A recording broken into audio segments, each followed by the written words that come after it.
Perkenalkan, saya atas nama Angelia Jessica Leba dengan NIM 20030300024, mahasiswa Visi Prodi Sosiologi Undana semester 1 kelas A.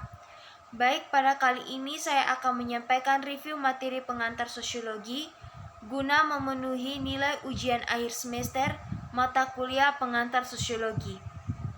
Baik, saya akan menjelaskan apa itu sosiologi. Sosiologi merupakan salah satu ilmu yang mempelajari tentang sosial, berkaitan langsung dengan kehidupan di masyarakat, atau ilmu yang mempelajari tentang manusia. Sering disebut sebagai ilmu masyarakat untuk mempelajari termasuk perilaku sosial dan mengamati individu serta kelompok. Menurut para ahli, yang pertama, menurut Pitirim Sorokin, sifat dari ilmu sosiologi adalah mempelajari hubungan, juga pengaruh timbal balik dari segala macam gejala dalam sosial seperti keluarga, moral, juga gejala ekonomi. Gejala sosial dan non-sosial juga akan dipelajari dengan apa yang terjadi di dalamnya dan menyebabkan hubungan timbal balik. Rockcheck dan Warren, ilmu sosiologi juga disebut sebagai cabang ilmu yang mempelajari hubungan antara manusia, juga membahas tentang hubungan antar kelompok. William F. Ockbrun dan Meyer F. Nimcoff mengartikan sosiologi sebagai penelitian ilmiah terhadap interaksi sosial dan hasilnya yang berupa organisasi sosial. Mengapa muncul sosiologi? Pemikiran terhadap konsep masyarakat yang lambat laun melahirkan ilmu yang dinamakan sosiologi.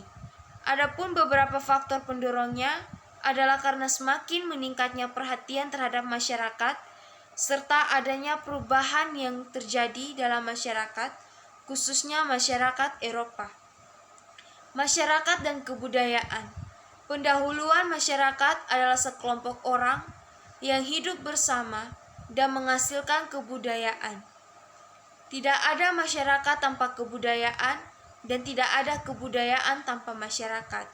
Melville J. Herkovits memandang kebudayaan sebagai sesuatu yang bersifat superorganik.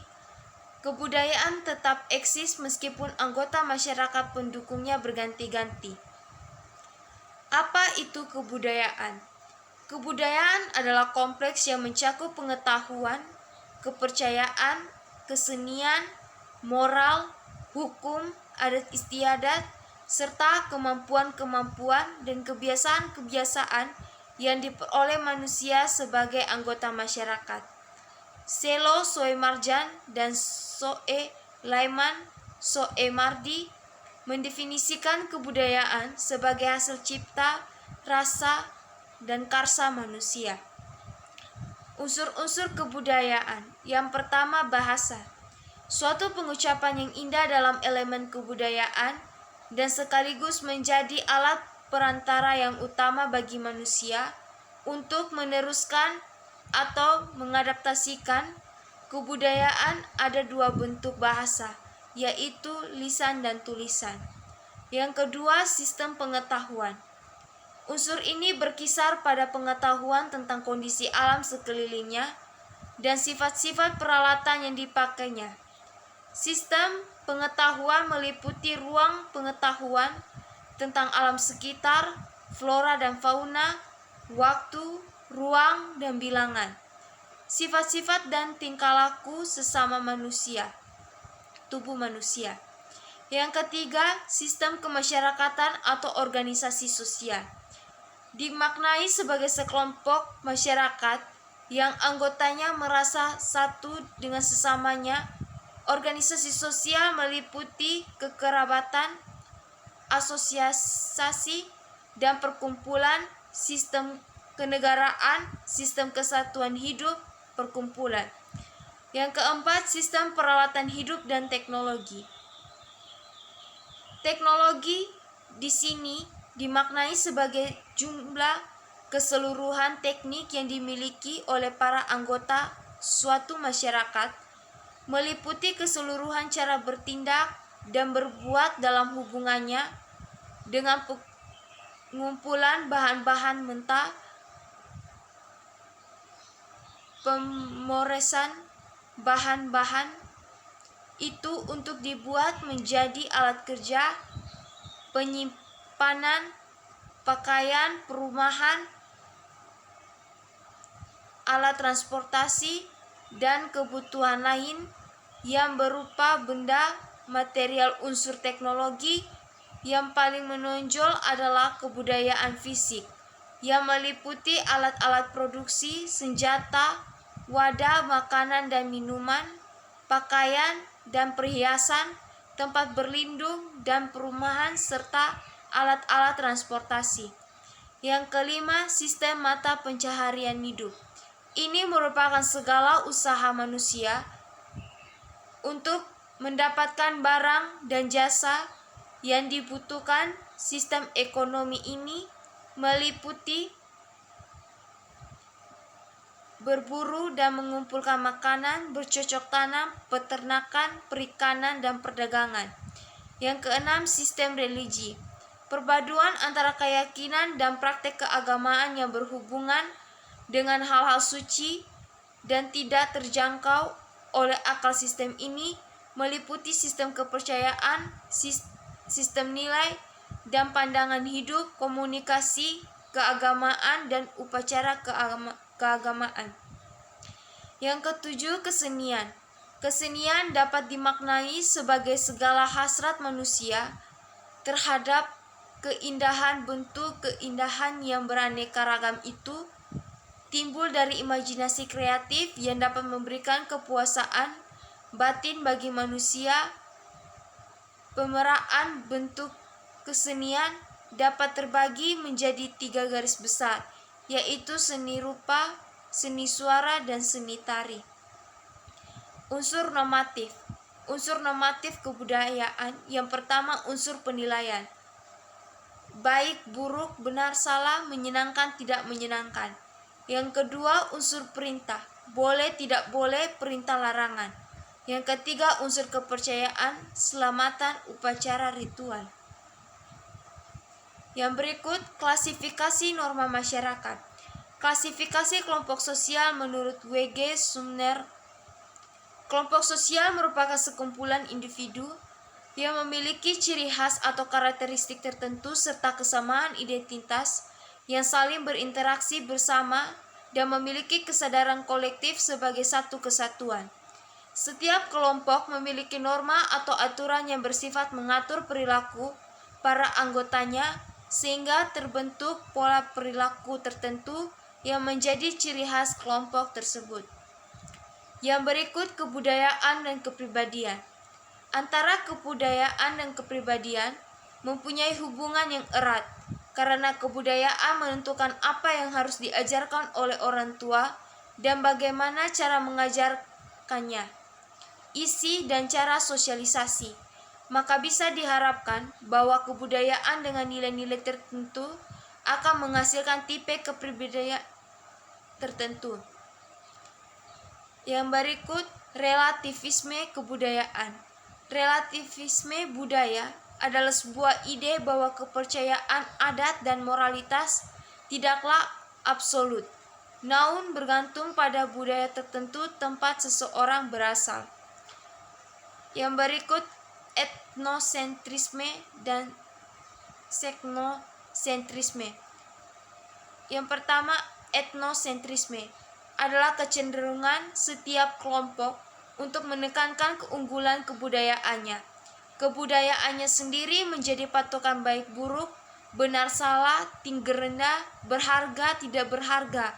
Contoh, menyebut diri sebagai orang terpilih, Yahudi, ras unggul Jerman, sementara yang lain dianggap kafir, barbar, tidak beradab, terbelakang.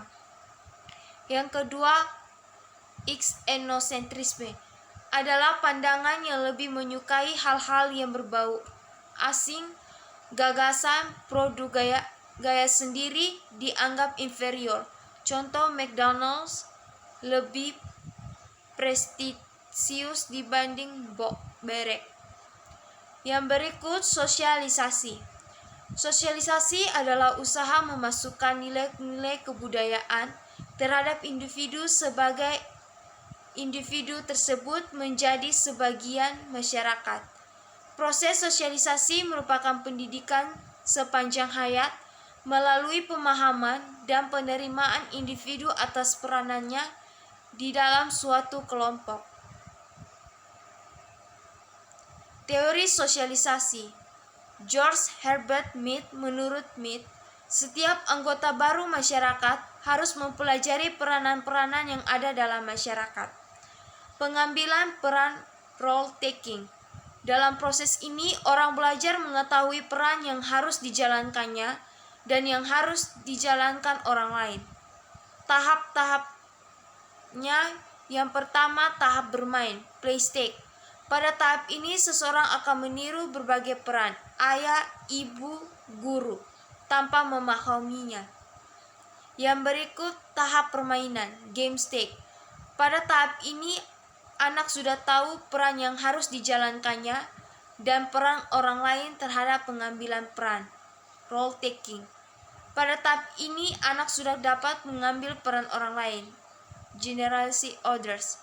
Dalam tahap awal sosialisasi, ada orang-orang penting dalam proses sosialisasinya, misalnya ayah, ibu, guru, tokoh, idola. Teori sosialisasi Charles Horton Collie.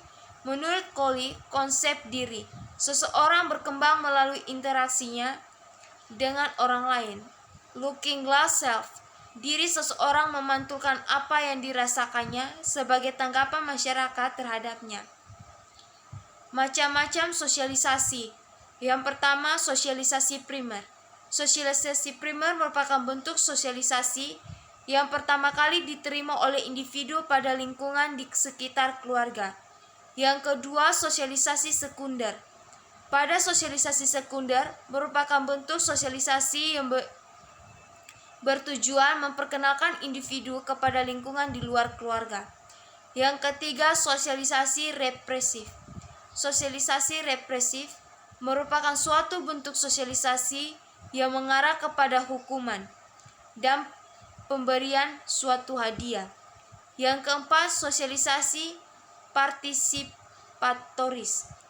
Pada sosialisasi partisipatoris merupakan bentuk sosialisasi yang mengutamakan pada partisipasi seorang anak. Yang kelima, sosialisasi formal. Sosialisasi formal merupakan bentuk sosialisasi yang terjadi pada lembaga yang dibentuk oleh pemerintah dan masyarakat. Yang keenam, sosialisasi informal. Sosialisasi informal merupakan bentuk sosialisasi yang mengarah kepada sikap kekeluargaan. Yang berikut, interaksi sosial. Pendahuluan interaksi sosial merupakan hubungan sosial yang dinamis dan menyangkut hubungan antar individu, antar kelompok, atau antara individu dengan kelompok. Interaksi sosial didasari oleh berbagai faktor meliputi imitasi, peniruan, sugesti pandangan individu yang diterima orang lain, identifikasi kecenderungan dan keinginan seseorang untuk seperti orang lain, simpati ketertarikan seseorang pada pihak lain. Syarat interaksi sosial. Suatu interaksi sosial hanya mungkin terjadi apabila memenuhi dua syarat, ada kontak sosial dan ada komunikasi. Bentuk akomodasi. Asimilisasi adalah pembaruan dua kebudayaan yang disertai dengan hilangnya ciri khas kebudayaan asli sehingga membentuk kebudayaan baru. Suatu asimilasi ditandai oleh usaha-usaha mengurangi perbedaan antara orang atau kelompok, artinya menyesuaikan kemauannya dengan kemauan kelompok. Yang kedua, akulturasi adalah suatu proses sosial yang timbul manakala suatu kelompok manusia dengan kebudayaan tertentu dihadapkan dengan unsur dari suatu kebudayaan asing. Kebudayaan asing itu lambat laun diterima dan diolah ke dalam kebudayaannya sendiri tanpa menyebabkan hilangnya unsur kebudayaan kelompok itu sendiri. Interaksionisme simbolik. Interaksionisme simbolik merupakan salah satu pendekatan untuk mempelajari interaksi sosial. Pendekatan ini bersumber pada pemikiran Herbert Mead Mengikuti pemikiran Mead, Herbert Blumer mengemukakan 3 pokok pikiran interaksionisme simbolik, yakni bahwa manusia bertindak terhadap sesuatu atas dasar makna yang dimiliki sesuatu tersebut baginya. Yang kedua, bahwa makna yang dimiliki sesuatu tersebut berasal atau muncul dari interaksi sosial antar individu, bahwa makna diperlakukan atau diubah melalui proses penafsiran yang digunakan orang dalam menghadapi sesuatu yang dijumpainya. Status dan peranan. Pendahuluan adalah salah satu perhatian para ahli sosiologi adalah struktur sosial. Struktur sosial adalah pola perilaku yang berulang-ulang yang menciptakan hubungan antara individu dan antar kelompok dalam masyarakat. Dalam membahas struktur sosial, ada 2 konsep penting di dalamnya, status dan peranan. Apa itu status dan peranan? Status adalah posisi seseorang dalam suatu kelompok atau posisi suatu kelompok dalam hubungannya dengan kelompok lain. Menurut Lord Linton, status is a collection of rights and attitudes. Peranan adalah perilaku yang dihadapkan dari seseorang yang memiliki status tertentu. Perilaku peran. Perilaku peran adalah peran yang sesungguhnya dilakukan oleh orang yang memiliki status tertentu. Perilaku peran mungkin tidak sesuai atau berbeda dari peran yang diharapkan. Contoh, dosen menjadi PK, mahasiswa menjadi PSK, pakaian seragam, tanda pangkat, gelar, upacara keagamaan adalah alat bantu perilaku peran. Menyebabkan orang lain mengharapkan dan merasakan perilaku yang diperlukan peran tersebut dan mendorong si aktor berperan sesuai tuntunan peran. Contoh, polisi berseragam lebih berwibawa daripada polisi preman. Yang berikut, stratifikasi sosial. Stratifikasi sosial adalah pembedaan anggota masyarakat berdasarkan status yang dimilikinya. Kelas sosial merupakan subkultur yang memiliki sikap, kepercayaan, nilai, dan norma perilaku yang berbeda dibanding kelas sosial lainnya. Ditentukan oleh kedudukan sosial ekonominya di dalam masyarakat, kekayaan, penghasilan, pekerjaan, pendidikan, identifikasi diri, keturunan, partisipasi kelompok, dan pengakuan orang lain. Yang berikut, mobilitas sosial. Mobilitas sosial berarti perpindahan status dalam stratifikasi sosial. Mobilitas dapat terjadi pada kekuasaan, privilege, maupun prestise. Mobilitas vertikal mengacu pada mobilitas ke atas atau ke bawah. Sementara mobilitas lateral mengacu pada perpindahan geografis antara lingkungan setempat, kota, dan wilayah. Dapat terjadi mobilitas sosial intragenerasi atau antargenerasi. Yang berikut, kelompok sosial. Kelompok sosial merupakan sekumpulan individu dengan karakteristik tertentu dan kesamaan identitas yang saling berinteraksi bersama serta memiliki kesadaran kolektif sebagai satu kesatuan. Institusi sosial. Menurut Sergiono Soekanto, institusi sosial merupakan himpunan norma-norma dari berbagai tingkatan yang berkisar pada suatu kebutuhan pokok di dalam kehidupan masyarakat lembaga kemasyarakatan. Bentuk institusi sosial menurut Sergiono Soekanto, bentuk institusi sosial meliputi bentuk konkret asosiasi, contoh bentuk khusus peraturan perkuliahan, dan persyaratan akademis yang berlaku di beberapa universitas. Bentuk abstrak institusi contoh serangkaian norma pendidikan tinggi yang bersifat umum. Sistem norma. Sistem norma adalah penampilan dari suatu orientasi nilai budaya tertentu yang menghasilkan berbagai tingkatan norma berdasarkan kekuatan mengikatnya Gilin. Memilih sistem norma dan menjadi cara, kebiasaan umum, tata kelakuan, adat. Cara norma yang paling lemah karena tanpa sanksi masyarakat. Kebiasaan umum, perbuatan berulang yang diikuti banyak orang. Tata kelakuan merupakan norma pengatur, sanksi lebih keras, tegas, sehingga memunculkan rasa bersalah bagi yang melanggar. Adat, norma yang paling kuat karena memberikan sanksi moral berdosa, dan sanksi masyarakat dapat dihukum dengan beragam hukuman yang terberat, pengucilan, larangan kumpul kebo. Membership group dan referensi group. Membership group merupakan kelompok di mana setiap orang secara fisik menjadi anggota kelompok tersebut. Syarat-syarat membership group selalu berhubungan dengan grup atau kelompok atau organisasi atau lembaga. Yang kedua, membership group selalu membantu untuk membangun grup. Yang ketiga, memiliki kepekaan terhadap grup. Referensi grup adalah kelompok sosial yang menjadi ukuran bagi seseorang, bukan anggota kelompok tersebut, untuk membentuk pribadi dan perilakunya. Anggota DPR, DPRD diarahkan oleh partai politik. Kelompok sosial memiliki aturan normatif yang harus dipatuhi oleh member anggota organisasi. Anggota DPR, DPRD harus patuh terhadap partai politik. Aturan tersebut bersifat mengikat. Mahasiswa tidak mematuhi aturan dianggap gagal. Sekian dan terima kasih.